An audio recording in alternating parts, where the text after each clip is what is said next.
ई गुरुकुल ज्ञान के सभी प्रिय दर्शकों एवं प्यारे बच्चों का हमारी आज की इस हिंदी की कक्षा में हार्दिक स्वागत है। आज की हिंदी की इस कक्षा में हम बसंत भाग 3 से हिंदी की कहानी टोपी का सार पढ़ेंगे।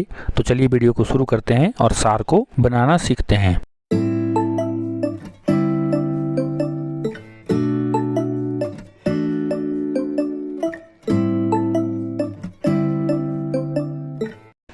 आज की इस वीडियो में हम कक्षा 8 से बसंत भाग 3 पाठ 18 टोपी इसका सारांश एवं शब्दार्थ पढ़ेंगे। इस कहानी के लेखक श्री संजय जी है। यह कहानी एक लोक कथा है। यहाँ पर टोपी को शक्ति और इज्जत का प्रतीक बताया गया है। इस कहानी के जरिए लेखक दो बातें कहना चाहते हैं। पहली यह कि कैसे शक्तिशाली लोग अपनी शक्ति का अनुचित प्रयोग कर अपना काम करवाते हैं और उनको पूरा मेहनताना भी नहीं देते हैं। लोग भी उनका काम पूरे मन से नहीं करते हैं। अगर उनके काम के बदले उन्हें पूरा मेहनताना दिया जाए तो वो अपना काम पूरी ईमानदारी और सच्चाई के साथ करेंगे। और दूसरी बात ये है कि अगर किसी काम को करने के लिए मन में दृढ़ इच्छा शक्ति हो तो कोई भी लक्ष्य असंभव नहीं होता है। लेखक ने इसमें मुहावरों का बहुत शानदार प्रयोग किया है। हर बात को मुहावरों के द्वारा कहने की कोशिश की है। तो चलिए सार को पढ़ते हैं। यह कहानी एक गौरैया के जोड़े अर्थात गवरैया और गबरे की है। वे दोनों हमेशा एक साथ रहते थे। एक बार गवरैया ने किसी मनुष्य को कपड़े पहने देखा तो उसकी प्रशंसा की, परंतु गबरा ने यह कहा कि वस्त्रों से मनुष्य सुंदर नहीं लगता, वह तो मनुष्य के वास्तविक सौंदर्य को ढक देता है। एक दिन गवरैया को रुई का टुकड़ा मिला जिसे पहले वह धुनिया के पास ले जाकर धुनवाती है, फिर सूत कतवाने के लिए कोरी के पास ले जाती है तथा दोनों को बनवाई का आधा आधा हिस्सा मजदूरी दे देती है। गौरैया धागा बनवाने के बाद बुनकर के पास जाती है और बुनकर को कपड़े का आधा हिस्सा मजदूरी देकर तथा अपना कपड़ा लेकर दर्जी के पास जाती है तथा उसे भी उसकी मजदूरी देकर उससे 2 टोपियां बनवा लेती है। दर्जी ने खुश होकर उसकी टोपी में 5 ऊन के फूल भी लगा दिए। चिड़िया की टोपी बहुत सुंदर बनी थी। चिड़िया के मन में राजा से मिलने की इच्छा उत्पन्न हुई तो वह राजा के महल की ओर उड़ चली। चिड़िया राजा के महल पहुंची तो राजा छत पर मालिश करवा रहा था। चिड़िया ने राजा का मजाक उड़ाना शुरू कर दिया। राजा को क्रोध आ गया। उसने अपने सैनिकों को उस चिड़िया को मारने के लिए कहा, पर सैनिकों ने उसे मारा नहीं। राजा के कहने पर उसकी टोपी छीन ली। राजा उसकी टोपी देखकर हैरान था कि उस चिड़िया के पास इतनी सुंदर टोपी कहाँ से आई। उसने अपने सेवकों द्वारा उस दर्जी को बुलवाया। दर्जी ने टोपी सुंदर बनने का कारण अच्छा कपड़ा बताया। इस प्रकार क्रमशः बुनकर, कोरी व धुनिया को बुलावा भेजा। उन्होंने बताया कि उन्होंने बहुत अच्छा काम इसलिए किया है क्योंकि उन्हें मजदूरी बहुत अच्छी मिली थी। चिड़िया ने राजा को कहा कि उसने सारा कार्य पूरी कीमत चुकाकर करवाया है। वह राजा पर आरोप लगाती है कि राजा कंगाल है, तभी प्रजा को बहुत सताता है, उनको काम करने के लिए पर्याप्त मजदूरी नहीं देता है और तभी उसने उसकी टोपी भी छीन ली है क्योंकि वह खुद इतनी अच्छी टोपी नहीं बनवा सकता।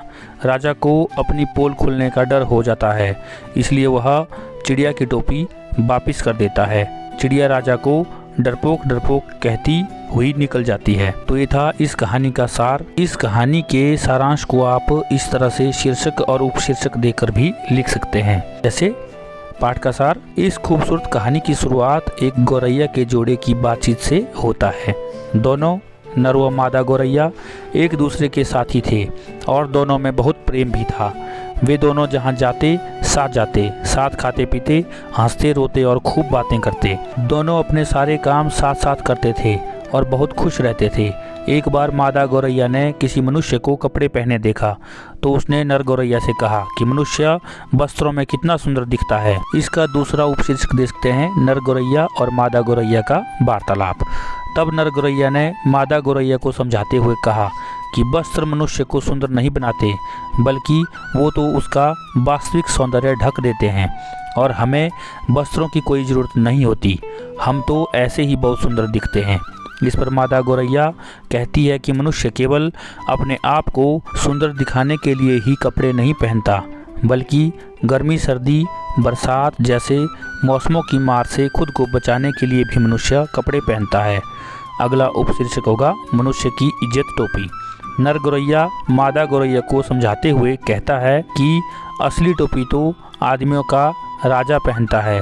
वैसे इस टोपी की इज्जत को बचाए रखने में कितने ही लोगों का दिवाला निकल जाता है और मनुष्य अपनी इज्जत को बचाने या अपने स्वार्थ की पूर्ति के लिए ना जाने कितने ही लोगों को टोपी पहनाता अर्थात बेवकूफ़ बनाता है। अगला उपशीर्षक होगा मादा गौरैया का शौक। मनुष्य को देखकर मादा गौरैया को टोपी पहनने का शौक चढ़ गया। उसने अपने लिए एक सुंदर सी टोपी बनाने का प्रयास भी शुरू कर दिया। अगले दिन रोज की तरह नर गौरैया और मादा गौरैया दाना चुगने एक कूड़े के ढेर के पास गए। अचानक मादा गौरैया को रुई का एक टुकड़ा मिला। रुई का टुकड़ा देखकर मादा गौरैया खुशी से कूड़े के ढेर पर लौटने लगी। अब यहाँ से शुरू होता है छोटी सी गौरैया का उस रुई से खूबसूरत सी टोपी बनाने तक का सफर। सबसे पहले गौरैया उस रुई को दुनिया के पास ले जाकर धुनवाने की कोशिश करती है, लेकिन दुनिया उसका काम मुफ्त में करने से मना कर देता है।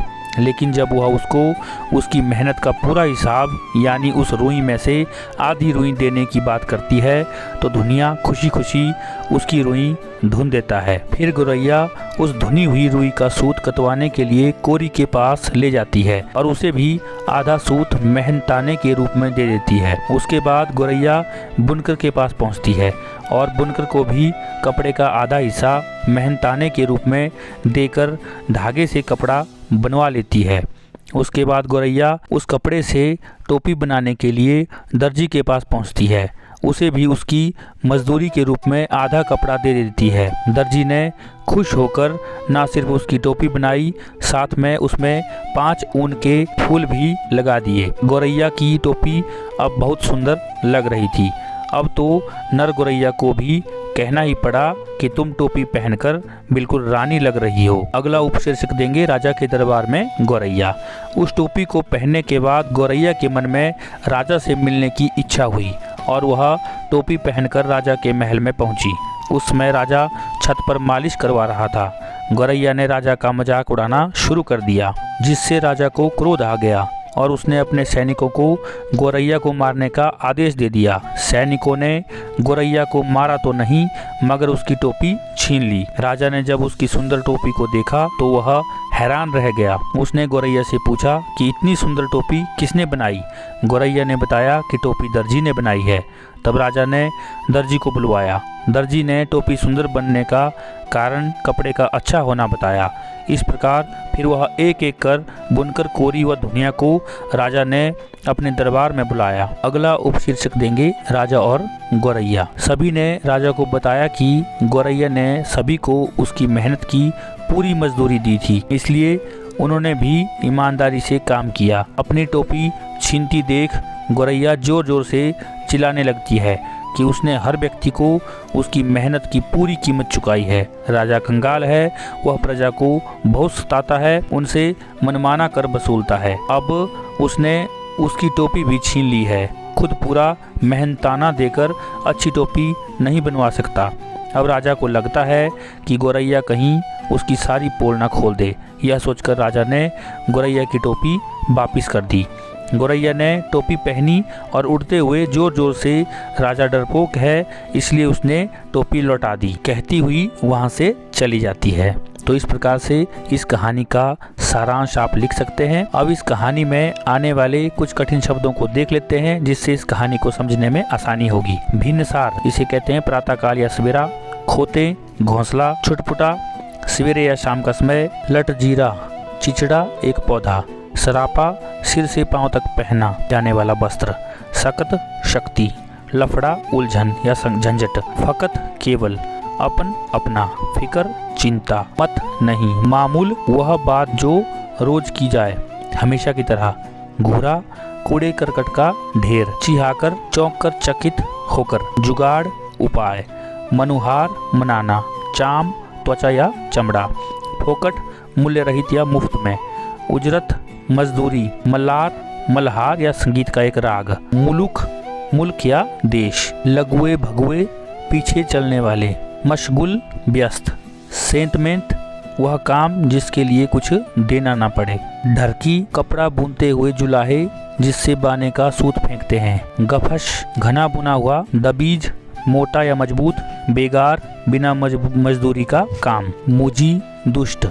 फुंदने, सूत या ऊन आदि का फूल। हुलस, उल्लास या खुशी। इतने सारे। टहलुआ, नौकर। फुलेल, खुशबूदार तेल। फुंदनेदार, फुल गेंदे वाला। फदगुदी, एक छोटी चिड़िया या गोरैया। पखने, पंख। खमा, क्षमा। नायाब, बहुमूल्य या बेशकीमती। हुनरमंद, कुशल, गुणी या कारीगर। मानिंद, जैसा, अनुरूप या सरीखा। नफासत, सजा, सजा संवरा। जुर्ती, जुटना या एकत्र होना, प्राप्त होना भी कह सकते हैं। पाखी, पक्षी या चिड़िया। लश्करी, पलटन या सेना। लवाजिमा, यात्रा आदि में साथ रहने वाला सामान। नगीना, सुंदर। अकबकाना, भौचंका होना या घबराना। तो ये थे इसके कुछ कठिन शब्द जिनके हमने आपको अर्थ बताए। तो इस प्रकार से भी आप इस पूरी कहानी का सारांश लिख सकते हैं। उम्मीद है आप सबको कहानी का सारांश लिखने में इस वीडियो से सहायता अवश्य मिलेगी। इसी प्रकार की वीडियो को देखने के लिए बने रहिए हमारे चैनल के साथ और हमारे चैनल को लाइक, शेयर और सब्सक्राइब जरूर कीजिए तथा इसी प्रकार की वीडियो को प्राप्त करने के लिए बेल आइकन को ऑल पर जरूर सेलेक्ट करें। मिलते हैं इसी प्रकार की किसी दूसरी वीडियो में, तब तक के लिए नमस्कार। आपका दिन शुभ हो, मंगल हो।